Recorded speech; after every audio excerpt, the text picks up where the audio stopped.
It simply wouldn't work without you. And thank you for going on to inspire so many young people.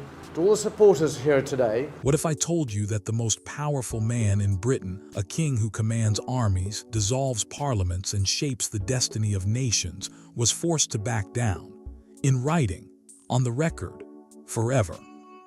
And what if I told you the man who made him do it was the one royal nobody ever took seriously?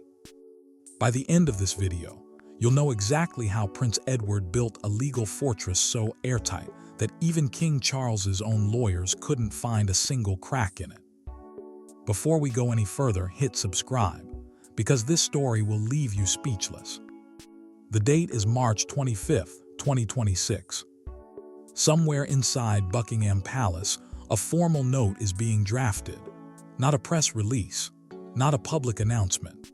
A quiet, short, controlled piece of paper that the people writing it desperately hoped would never need to exist. And when it arrived at Bagshot Park, it confirmed something the British monarchy had spent years trying to avoid putting in writing. Prince Edward had won. Not just won a dispute, not just held his ground in a family argument. He had forced the crown, the institution that defines British identity, that projects authority across the world, that never admits it was wrong, to back down completely. In writing, on the record, forever. But here's the question you need to sit with before we go any further. How does a man who spent decades being dismissed as the quiet one, the least notable Windsor, the prince nobody worried about, how does that man build a legal case so airtight that even King Charles III's own lawyers couldn't find a single crack in it? Because that's exactly what happened. And the answer takes us all the way back to a dying prince, a queen who knew her time was running out, and documents signed in the shadow of grief that nobody inside that palace expected to matter this much. Stay with this, because what unfolded on March 25th, 2026 didn't just shake the royal family. It rewrote the rules about what a king can actually do. To understand why March 25th hit the way it did, you have to go back to who Queen Elizabeth II was in her final years. Not the ceremonial figure, not the composed woman standing on the balcony at Trooping the Color, the private Elizabeth, the mother. The woman who had watched her family fracture publicly, repeatedly, painfully, and who had spent the last chapter of her life trying to make sure the damage stopped with her. By 2021, she had already lost too much. Andrew had become radioactive. Harry had walked. The tabloids were running daily updates on whatever fresh Windsor disaster had just emerged. And through all of it, one son had stayed clean. One son had shown up, done the work, kept his head down, and never once handed the press a headline they could weaponize. Edward. So when Elizabeth began making her final decisions, the ones that would outlast her, Edward was the one she thought about most carefully. The Duke of Edinburgh title had been Prince Philip's identity for over 70 years. It wasn't just an honor, it was the shape of his entire life's work, his contribution, his legacy compressed into a name. And Elizabeth knew, with the certainty of a woman who had watched men fight over far lesser things, that without proper protection, that title could be stripped, reassigned, or quietly diminished the moment she was no longer there to defend it. So she made a decision. And she didn't just make it verbally, she documented it. The title would go to Edward, and it would go with teeth. That promise became real in April 2023, when King Charles III officially conferred the Dukedom of Edinburgh on his youngest brother. In that moment, it looked like a smooth, dignified transition, a family honoring its own history. But what the cameras didn't show was the second part of that inheritance, the part that didn't come with a ceremony, the part that came with paperwork. Because tied to that title was a property, and that property was about to become the most contested piece of real estate in the entire British monarchy. Ask yourself something. If someone handed you the keys to a crumbling 120-room mansion and told you the rent was £5,000 a year. But the catch was that you had to fund the repairs yourself immediately and bring it back to a standard fit for royal use. Would you take that deal? Most people wouldn't. But in March 1998, that was exactly the arrangement placed in front of Prince Edward. And he said yes. Bagshot Park is not just a house. It sits on 51 acres inside Windsor Great Park. It is a Tudor Gothic mansion with the kind of presence that makes people slow their cars down when they drive past. It is the seat of the Dukedom of Edinburgh. It is, by any reasonable measure, one of the great royal properties in England. But in 1998, it was a disaster. The building had been abandoned, left to deteriorate while the Crown Estate quietly explored other options. And those options, documented at the time, included turning the entire property into a hotel or conference center. That was how little the institution valued it. Not enough to maintain it, not enough to invest in it, enough to hand it off and collect whatever rent they could. Edward took it. And then he did something remarkable. He spent £1.36 million of his own money, private funds, money he had earned himself before stepping into full-time royal duties, pouring it into that building. Total restoration cost reached nearly £3 million. The Crown Estate contributed their share, but Edward carried a serious financial burden that the institution he was serving was not required to cover. When the work was done, his rent was reassessed at £90,000 per year. The National Audit Office confirmed that as fair market value. He paid it every year without complaint, without negotiation, without trying to find a way around it. Now think about that for a moment. Because while Edward was paying market rate and funding his own restoration work, his brother Andrew was sitting at Royal Lodge under completely different terms. The National Audit Office documented it clearly. One prince followed the rules, the other did not. And the institution that allowed that double standard to exist for years was about to turn its attention to the one who had done everything right. But Edward had gone even further than anyone realized. In 2007, he paid £5 million through his company, Eclipse Nominees Limited, to extend his lease to 150 years. Not a short-term arrangement, not a tentative foothold, a generational commitment. He locked himself into that property for life and beyond. He built himself the right to sell the lease and retain the profit. He created control that no royal decree could easily unwind. By 2026, that property was worth approximately £30 million. And suddenly, the modernization agenda being pushed from inside Buckingham Palace had a very clear financial motive attached to it.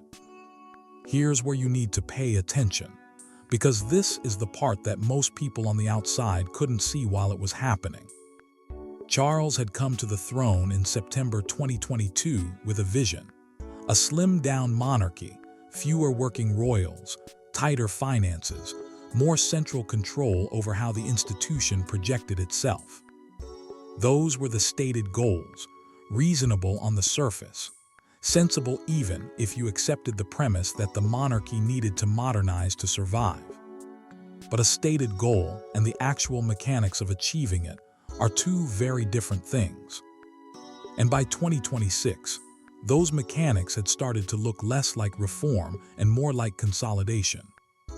Royal leases were under review.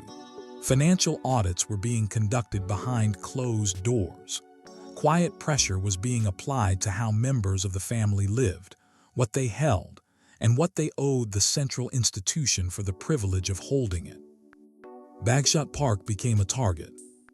And when it did, the people applying that pressure encountered something they clearly hadn't anticipated. They encountered a man who had been preparing for exactly this moment since 1998. Because Queen Elizabeth II, in her final years, had done something that Prince Philip had pushed her to do. She had written a letter of intent, a document tying Bagshot Park directly to the Edinburgh title for Edward's lifetime, a document that was witnessed by Prince Philip himself as he was dying.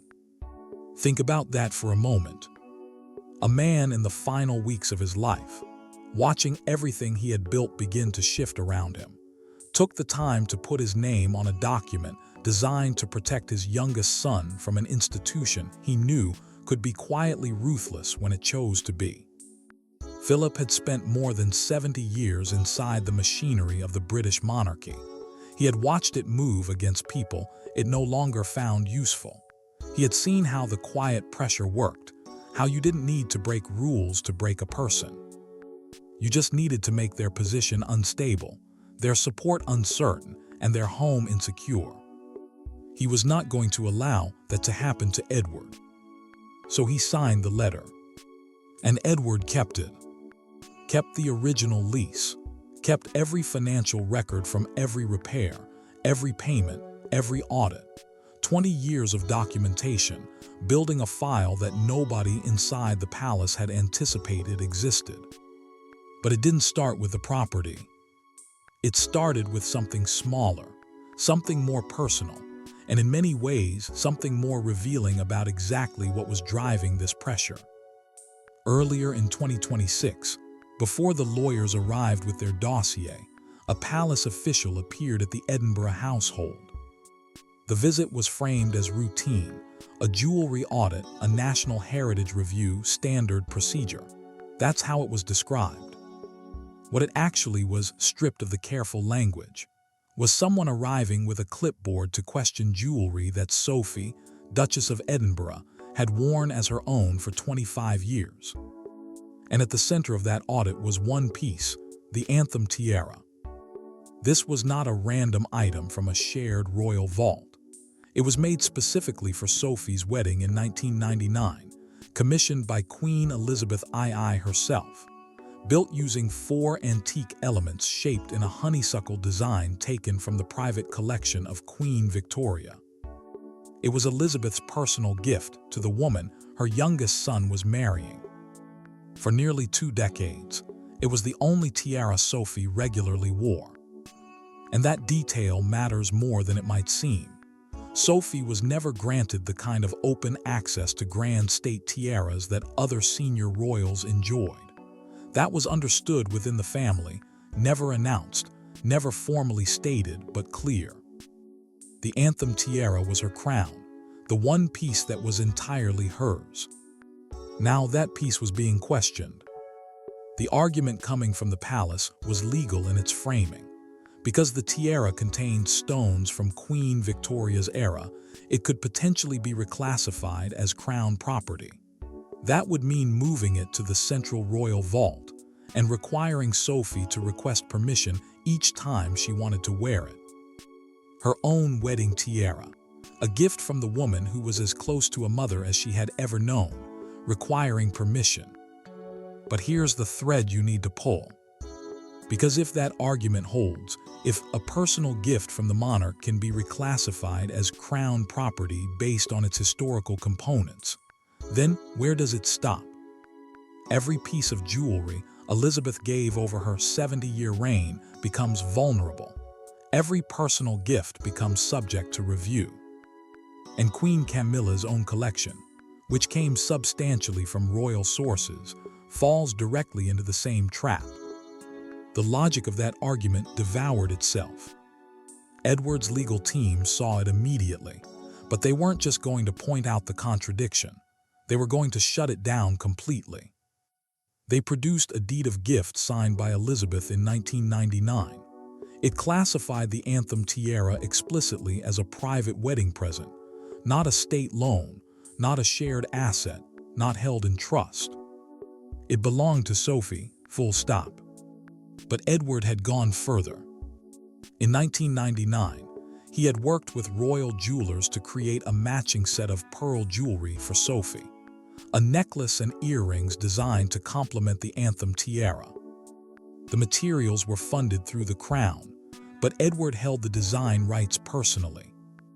His lawyers argued that the tiara and the pearl set constituted a single artistic unit, tied to his own design work. Remove the tiara and you fracture that unit. And that gave him a legal dimension nobody had anticipated. There was also something else in that file. Something about a public moment that had nothing to do with law and everything to do with truth. In October 2019, at a reception in Buckingham Palace marking the work of the Queen Elizabeth Diamond Jubilee Trust, Sophie was giving a speech. In the middle of that speech, in front of senior royals and assembled guests, she turned to look at Queen Elizabeth II and said, "Mama." Without planning it, without thinking, it slipped out. In a room where every word is controlled, where every gesture is calculated, it slipped out. And it said everything about who these two women were to each other. The woman who signed that deed of gift was the woman Sophie called her mother. And now, another woman was trying to use legal language to take that away. By the afternoon of March 25th, Edward's lawyers delivered a direct warning. If the claim on the tiara was not dropped by end of day, they would release private letters written by Elizabeth. Letters that stated clearly and personally her wish for Sophie to retain full ownership of her jewelry. And according to those close to the situation, those letters did not stop at the tiara. They included words about Camilla. The implications of that were explosive. Charles had spent years rehabilitating Camilla's image, turning her from one of the most unpopular figures in British public life into queen consort.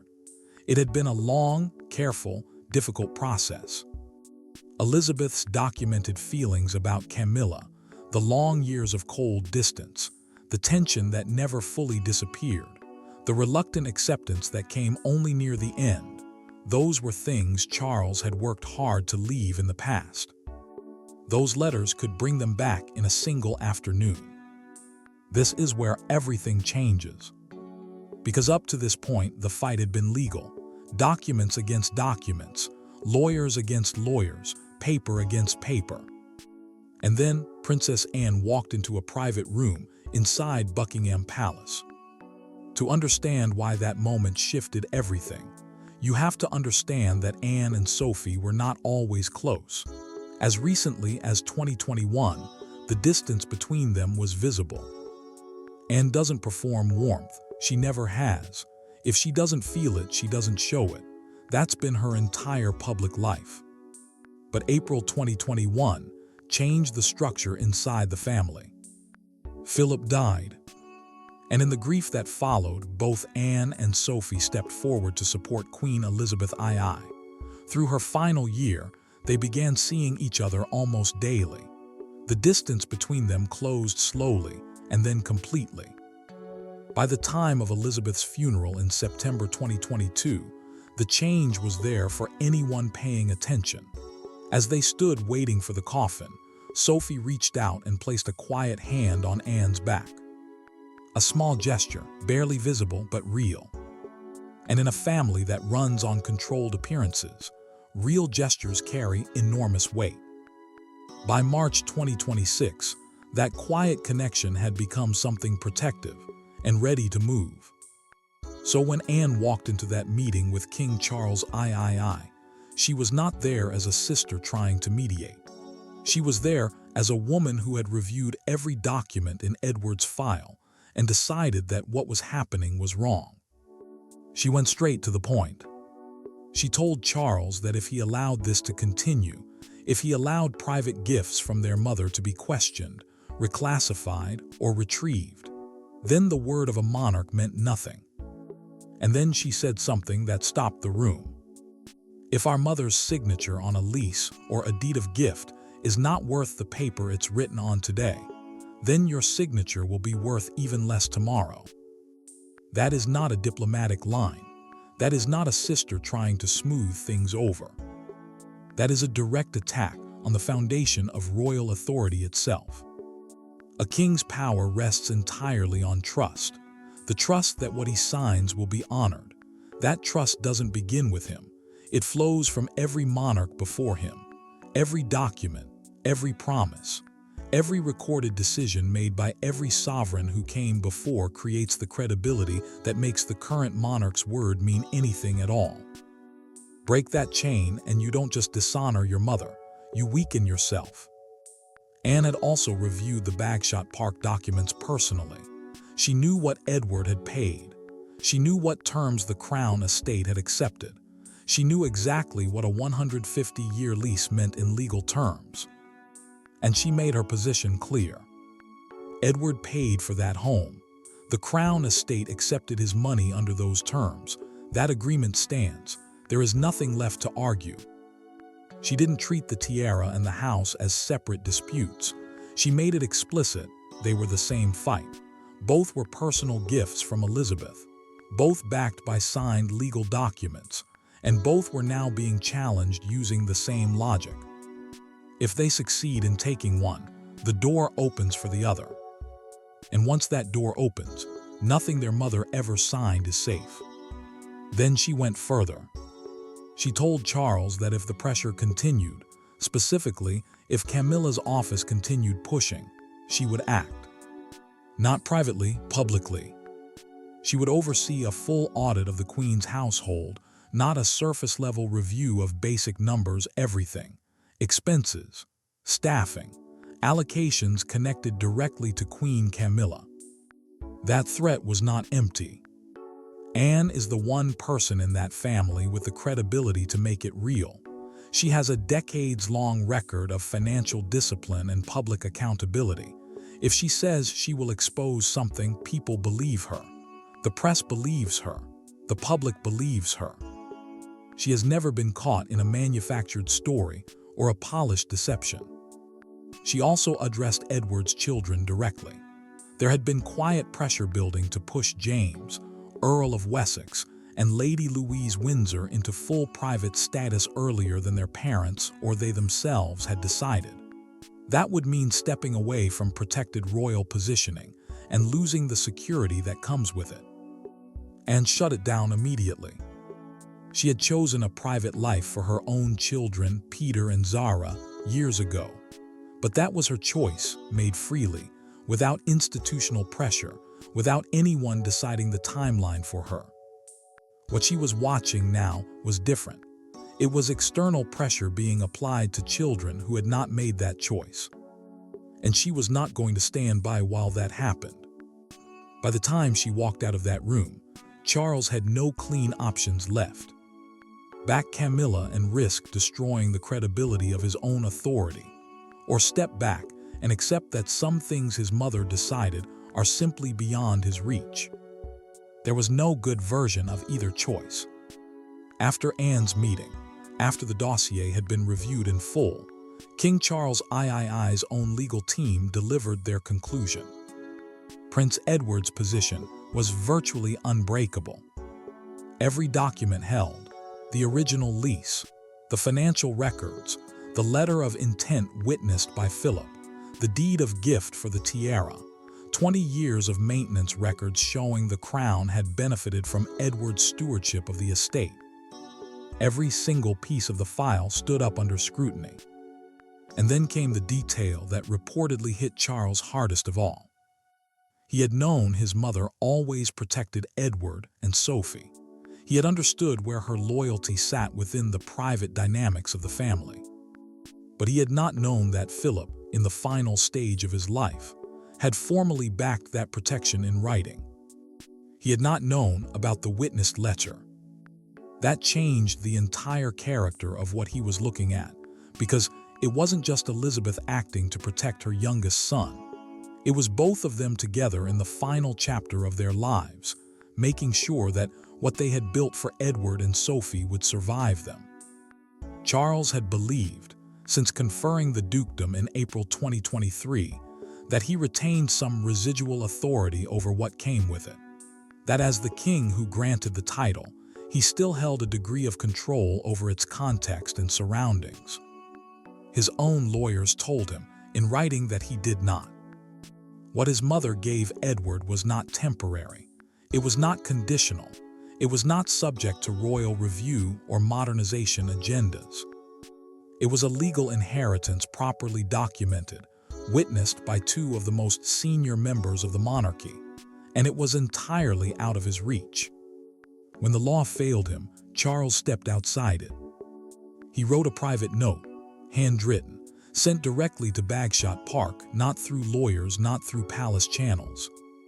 A personal message asking for a family meeting. Think about what that means. This is a sitting monarch, a king who can command rooms, direct institutions, and shape the narrative of an entire nation, writing a handwritten note to his younger brother asking to talk, because the formal channels had failed him completely. The response he received made the situation absolutely clear. Edward would not meet without his full legal team present.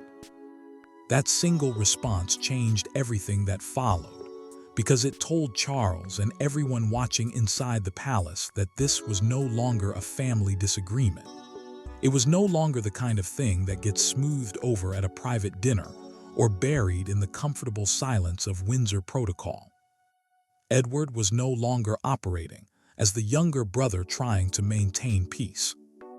He was operating as a man who understood precisely what was at risk and refused to surrender any part of it without documentation and protection. And once a line like that is drawn in a family like this one, it does not get undrawn. Here is what the public could not see. While the legal battle was being resolved inside the palace, sides were forming. Staff members who had worked around Sophie and Edward for years began showing quiet support for the Edinburgh household. Resentment toward the Queen's office started spreading through palace corridors that had always been defined by careful, enforced silence. And where there are sides, there are leaks. Private discussions that should have stayed contained began moving toward the outside. Documents, internal notes, the shape of thinking that was supposed to remain within Buckingham Palace walls, all of it sat closer to exposure than it had ever been. The palace that built its entire identity on control was no longer controlling its own house. One insider, according to reports from those close to the situation, put it with devastating simplicity. The king is being led into a minefield. He is being pushed to choose between his wife's demands and his mother's final decisions. There is no outcome that does not damage the family. That is not a political problem. That is not an image management challenge. That is a structural fracture. And structural fractures in institutions like the British monarchy don't announce themselves loudly. They spread quietly, invisibly.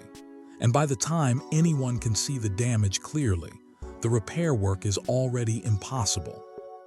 There was also the public dimension, and that dimension was brutal. At a time when ordinary people across Britain were navigating rising costs, financial pressure, and the daily arithmetic of making ends meet, the image of a king trying to reclaim a home from his brother, a home that brother had personally funded, personally restored, personally maintained for nearly 3 decades. That image, if it fully broke into public view, would not land well. It would not be forgiven quickly. The monarchy's survival has always depended on its ability to read the public mood. And the public mood in 2026 had absolutely no appetite for watching a king strip assets from the one prince who had actually paid his own way. Late on March 25, 2026, a formal note was sent from the office of the Master of the Jewel House to Sophie, Duchess of Edinburgh. It was short, direct, no emotion, no explanation, no acknowledgement of what had led to that moment. The Anthem Tiara would remain under her exclusive private control. That was it. At the same time, the review of Bagshot Park was shut down. The official language described it as recognition of the Edinburgh household's role in maintaining the estate.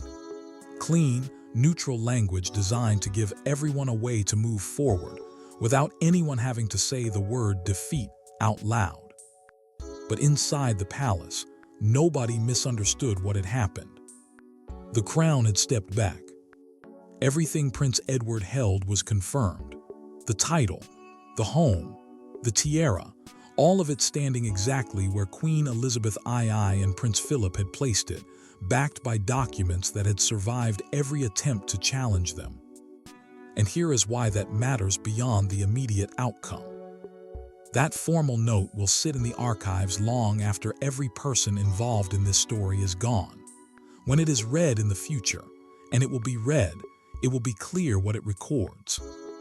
A claim was made, it failed, and the institution was forced to admit that failure in writing. The outcome was clear, but outcomes in families like this are never clean. The relationship between King Charles III and Prince Edward has been permanently altered, not visibly, not in the way the public will see it. They will continue to appear at the same events. They will stand in the same photographs. They will perform the unity that the monarchy requires. But inside the family, everyone will know what happened. They will know that one brother had to go to lawyers to protect himself from the other. They will know that the institution which raised them both, shaped them both, defined them both, became the weapon in that fight. That knowledge doesn't disappear. It doesn't get smoothed over by a handshake at a state occasion. It becomes part of the architecture of every interaction that follows. Two centers of power now exist inside the reduced Windsor structure. At Buckingham Palace, Charles and Camilla continue pressing their vision of a centralized, controlled, modernized monarchy. Away from that center, a different formation has emerged. Princess Anne, Prince Edward, Sophie, and according to those monitoring the family's internal dynamics, quietly supported by Prince William and Catherine, Princess of Wales, they are not organizing loudly. They are not issuing statements. They are holding a line, protecting what was built before, refusing to allow it to be rewritten by people who weren't there when it was built. That divide is now fixed. It isn't going to close. And for James, Earl of Wessex, and Lady Louise Windsor, both watching their father navigate this fight from close distance, the lesson will stay with them for life. They watched him win without drama, without public appeals, without using the press as a weapon. He built his case over years. He kept every document. He trusted the law over the institution. And when the moment came, he was ready. One day, James will carry the Duke of Edinburgh title, the same title his grandfather defined for over 70 years. But he will carry it with a knowledge that previous holders never had. He will know that the institution capable of giving can also try to take back. He will know that preparation is protection. He will know that sentiment means nothing without signatures. That knowledge will make him cautious in a way that changes everything about how he operates inside that system for the rest of his life. Charles has his monarchy, he has his structure, he has the authority that comes with the crown. But what he no longer has is the unchallenged belief that he controls everything within it. His mother built protections. His father witnessed them.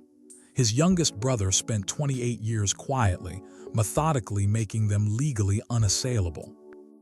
And when the pressure finally came, when the institution turned its machinery toward the one Windsor who had done everything right, it found a wall it could not move. The palace had to put it in writing. And that moment, a king forced to admit in formal documentation that his mother's final decisions are beyond his reach, says more about the actual limits of royal power than anything that has happened inside that family in decades. Queen Elizabeth II is gone, but on March 25, 2026, her decisions won. Prince Philip is gone, but the document he signed as he was dying held. It held against lawyers. It held against palace pressure. It held against the king himself. And in a 120-room Tudor Gothic mansion sitting on 51 acres in Surrey, a man who waited his entire life to inherit his father's name, a man the press never took seriously enough, a man the institution never feared enough, went to sleep that night with his home, his title, and his wife's tiara exactly where they had always been. Exactly where his mother put them. If you've been watching this family for years, you already know that what happens quietly inside those walls matters infinitely more than what gets announced on the palace steps.